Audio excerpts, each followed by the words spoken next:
नमस्कार.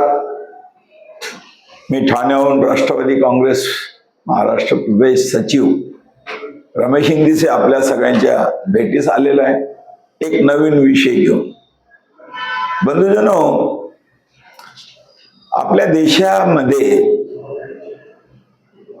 ज्या पद्धतीनं गलिच्छ वस्तींचे टेव आहे, झोपडपट्ट्या आहेत आणि मग अशा या अवस्थेमुळे जे काही कुरघोडी करणारी लोक आहेत की ज्यांना काय खूप पुळका येतो अशी लोक आणि सगळ्यांच्या अनुषंगाने मग ती तोडक कारवाईपर्यंत येणारी वेळ आणि अशा प्रकारे तोडक कारवाईने जे गरजवंत लोक आपल्या जीवनाचं सर्वस्वी बहाल करून त्या बिल्डिंगांमध्ये किंवा त्या वसाहतींमध्ये जी घरं घेतात त्यांचा आयुष्याचा जो खेळखंडोबा होतो त्या संदर्भात मला एक म्हणावेशी वाटते की या देशातील गरजवंतांच्या गरजांसाठी जे संविधानिक तत्वाने काय अन्न, वस्त्र, निवारा, शिक्षण, पाणी ही शासनाची जबाबदारी. मग राज्य सरकार कोणाचंही असो,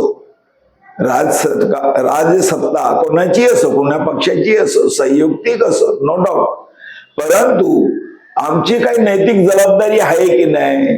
जसं पूर्वी बघा काही कॉलन्या बनलेल्याच आहेत गरजवंतांच्यासाठी, मग तशा आज कुठे निर्मिती का होत नाही. मग हाडको सिडको बरेचशा काही तुमच्या युनिट्स आहेत, पण त्याही प्रायव्हेट बिल्डरांच्याच पद्धतीने लग्नाला भिडलेल्या भावाने घरांची विक्री करतायत. मग सामान्य जनतेचा विचार कोणी करावा.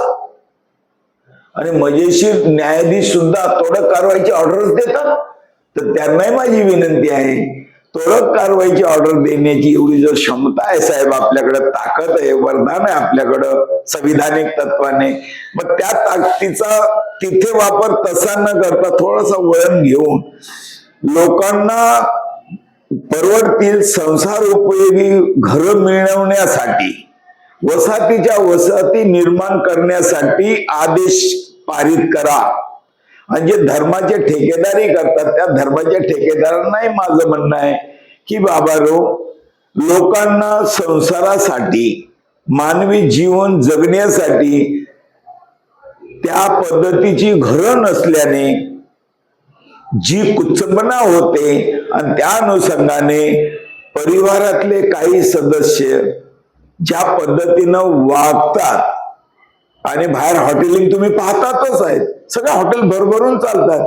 मग इथे समाजाचं अहित होतंय, समाज बिघडतोय.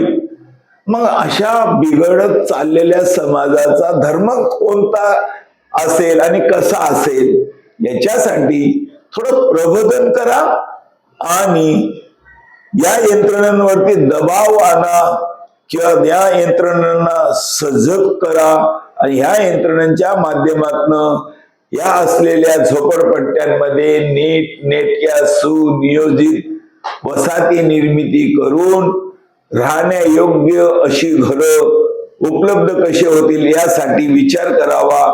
तुर्तास इथेच थांबतो. ठाण्याहून रमेश इंदिसे. धन्यवाद. वाटलंच चांगलं तर शेअर करा, सबस्क्राईब करा. हा YouTube चॅनेल रमेश इंदिसे या नावाने कार्यरत आहे.